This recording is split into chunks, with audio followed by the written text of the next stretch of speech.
नमस्कार दोस्तों, मैं हूं एसके चौधरी और एक बार फिर से आप तमाम दोस्तों, तमाम फेज 2 के शिक्षक अभ्यर्थियों का नमस्कार, आदाब और दिल से प्रणाम करता हूं अपने इस एजुकेशनल चैनल सुसत्य वचन में। दोस्तों,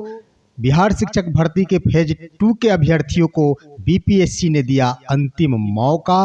5 दिसंबर 2023 को तमाम नियोजित शिक्षक बन जाएंगे राज्यकर्मी और किसी भी समय जारी हो सकती है सेकेंड मेरिट लिस्ट। दोस्तों, इन तीनों मुद्दों पर हम विस्तार पूर्वक आज के इस वीडियो में चर्चा करेंगे। इससे पहले जो भी हमारे बंधु हैं वो कृपया मेरे चैनल को अभी तक सब्सक्राइब नहीं किए हैं तो सब्सक्राइब कर ले। दोस्तों, हम आपको बता दें कि बिहार शिक्षक भर्ती फेज 2 के जो भी अभ्यर्थी है और उन्होंने ई एडमिट कार्ड डाउनलोड के क्रम में जो भी गलतियां की है, उनके द्वारा जो भी गलतियां कर दी गई है, उसके लिए उनको काफ़ी भारी नुकसान उठाना पड़ सकता है। इसके लिए बिहार लोक सेवा आयोग ने अंतिम राहत का मौका दिया है। इन मुद्दों पर हम आपको स्क्रीन के माध्यम से विस्तार पूर्वक चर्चा करेंगे कि आखिर अभ्यर्थियों द्वारा कहां पर और कौन सी गलतियां की गई है और उसका खामियाजा तमाम अभ्यर्थियों को भुगतना पड़ेगा। तो अभी मौका दे दिया गया है 5 और 6 दिसंबर 2023 के रूप में बिहार शिक्षक भर्ती फेज 2 के तमाम अभ्यर्थियों के लिए। दोस्तों, हम स्क्रीन के माध्यम से आगे इन मुद्दों पर विस्तार पूर्वक चर्चा करेंगे। साथियों, मैं आपको बता दूं कि 5 दिसंबर 2023 को तमाम बिहार के नियोजित शिक्षक जो कि पूर्व से कार्यरत हैं, वे सभी के सभी राज्यकर्मी बन जाएंगे। इसका सबसे प्रमुख कारण ये है कि 5 दिसंबर 2023 को बिहार कैबिनेट की बैठक 11:30 बजे पूर्वाह्न से आयोजित की गई है और ये निश्चित रूप से बिल्कुल सही और सटीक न्यूज है जो खबर छन के आई है कि तमाम नियोजित शिक्षकों से संबंधित नई शिक्षा नियमावली पर कल के बैठक में मुहर अवश्य लग जाएगी। और दोस्तों, उन मुहर लगने के उपरांत ही तमाम नियोजित शिक्षक अपने पद पर रहते हुए राज्यकर्मी बन जाएंगे और भूतलक्षी प्रभाव की तिथि से वे सारे के सारे नियोजित शिक्षक राज्यकर्मी का दर्जा प्रदान करेंगे। साथियों, और कैबिनेट के बैठक के उपरांत ही तमाम नियोजित शिक्षकों का सक्षमता परीक्षा का आयोजन किया जाएगा। और हम अपने पूर्व के वीडियो में भी बताते आए हैं कि इसी महीने दिसंबर महीने में सक्षमता परीक्षा का आयोजन किया जाएगा और उसके उपरांत सफल अभ्यर्थियों को वरीयता सूची में नाम दर्ज करते हुए उन्हें सबसे वरीयता का लाभ देकर राज्यकर्मी घोषित किया जाएगा। और दोस्तों, मैं आपको बता दूं कि किसी भी समय जारी हो सकती है बिहार के तमाम आशावान अभ्यर्थियों का फेज 1 का सेकेंड मेरिट लिस्ट। उसका सबसे बड़ा कारण ये है कि रिक्ति के अनुसार आप सभी जानते हैं कि बिहार में ढेर सारी रिक्तियां अभी बची हुई है और उन तमाम रिक्तियों पर सेकेंड मेरिट लिस्ट जारी करने की बात बिहार लोक सेवा आयोग द्वारा कही गई थी, लेकिन जो खबर छन के आई है उसके अनुसार मात्र 4700 पदों पर ही सेकेंड मेरिट लिस्ट पूरक रिजल्ट जारी करने की बात कही गई है और उसमें भी 4700 सीटों पर तमाम संवर्ग का रिजल्ट पूरक रिजल्ट होगा। लेकिन तमाम अभ्यर्थियों की मांग जारी है। बहुत सारे अभ्यर्थी गांधी मैदान में चलकर आंदोलनरत है, वे आंदोलन कर रहे हैं और सरकार से ये मांग कर रहे हैं, बीपीएससी से मांग कर रहे हैं कि आपने जो वादा किया था उसे पूरा करके दिखाएं। क्योंकि उनका कहना था कि प्रथम फेज में 75% सीटों पर बहाली की जाएगी। अगर आपका वही कहना था, उन तमाम अभ्यर्थियों का कहना है कि होना चाहिए 100%, अगर आपने कहा कि 75% ही सीट भरे जाएंगे तो आप अपने वायदे पर खरे उतरे और तमाम अभ्यर्थियों को पूरक रिजल्ट के माध्यम से तमाम सीटों को भरने का काम करें। इन बातों को लेकर तमाम आशावान अभ्यर्थी अपनी आवाज़ बुलंद कर रहे हैं और तमाम अभ्यर्थियों को जो सेकंड मेरिट लिस्ट का इंतजार कर रहे हैं उन्हें भी उनका समर्थन करना चाहिए। और दोस्तों, मैं आपको बता दूं कि तमाम फेज 2 के अभ्यर्थियों द्वारा जो भी गलती की गई है फॉर्म ई एडमिट कार्ड डाउनलोड करने के क्रम में, उसके बारे में हम आइए स्क्रीन के माध्यम से आपको बताते हैं कि आखिर वे कौन सी गलतियां हैं। दोस्तों, आप देख सकते हैं कि आवश्यक सूचना के रूप में विज्ञापन संख्या 27/2023 अध्यापक नियुक्ति प्रतियोगिता परीक्षा से संबंधित बीपीएससी ने यह पत्र जारी किया है, जिसमें उसने स्पष्ट किया है कि उक्त परीक्षा के लिए दिनांक 2/12/2023 से प्रवेश पत्र ई एडमिट कार्ड डाउनलोड करने की प्रक्रिया प्रारंभ की गई है। कतिपय अभ्यर्थियों द्वारा सूचित किया गया है कि ई एडमिट कार्ड में अद्यतन फोटो अपलोड करते समय गलत फोटो अपलोड होने के कारण ई एडमिट कार्ड में द्वितीय फोटो अन्य व्यक्ति का फोटो दर्ज हो गया है।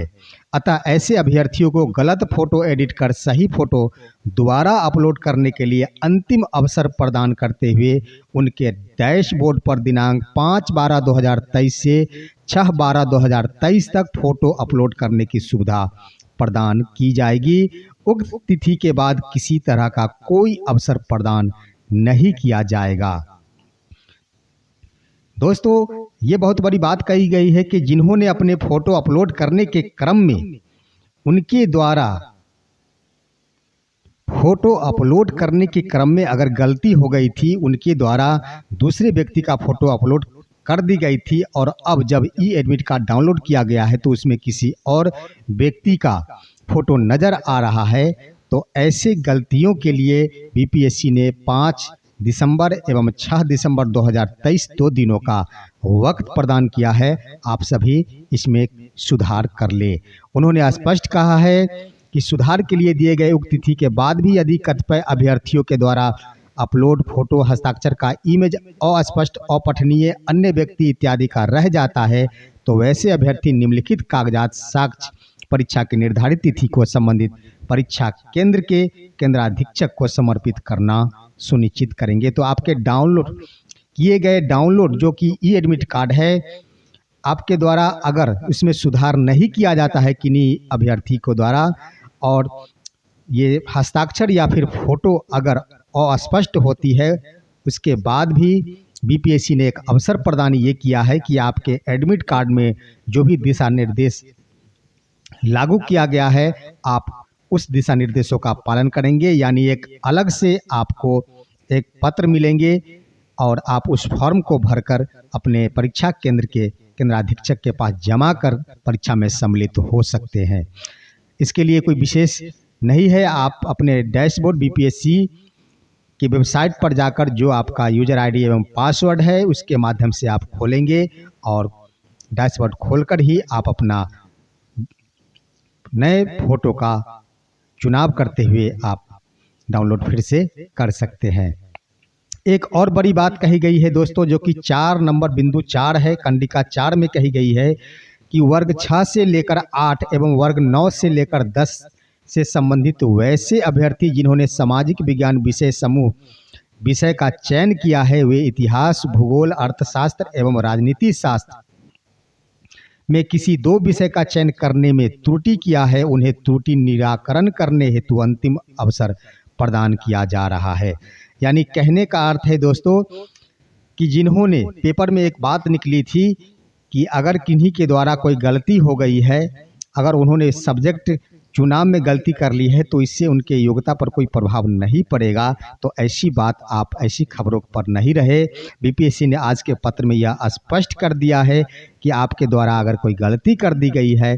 तो आप निश्चित रूप से इसमें सुधार कर ले। कहने का अर्थ है कि आप उन्हीं विषय का चयन करें जिस विषय से आप सबसे पहले प्रतिष्ठा प्राप्त किए हैं, ऑनर्स सब्जेक्ट, और उसके बाद आपके 2 अन्य विषय इतिहास या फिर भूगोल या अर्थशास्त्र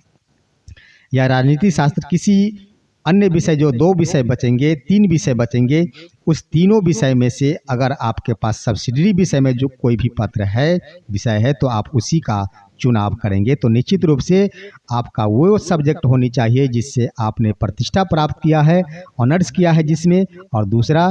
कि आपका जो सब्सिडरी विषय है आप उसका चयन करेंगे। भले ही आपको उन्हीं 2 विषयों से, चुनाव किए गए विषयों से ही प्रश्न क्यों नहीं पूछा जाए, परंतु आपको वैसे ही विषय का चुनाव करनी है। आप तमाम फेज 2 के अभ्यर्थियों को यह सलाह दी जाती है कि आप कृपया इसे हल्के में नहीं ले। अगर हल्के में लेते हैं तो हो सकता है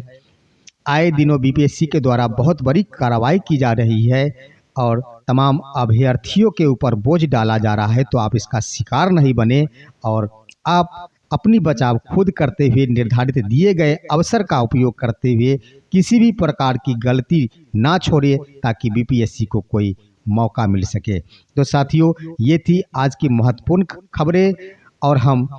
आपसे आग्रह करेंगे कि हमारे इस वीडियो को आप अपने दोस्तों के साथ अधिक से अधिक शेयर कर दें, अधिक से अधिक शेयर करें, ताकि तमाम अभ्यर्थियों को इसका पूरा लाभ मिले। और मेरे वीडियो को लाइक कर दोस्तों एक अच्छा सा कमेंट बॉक्स में अवश्य लिखेंगे। हम फिर मिलेंगे आपके साथ अगले वीडियो में, तब तक के लिए नमस्कार दोस्तों।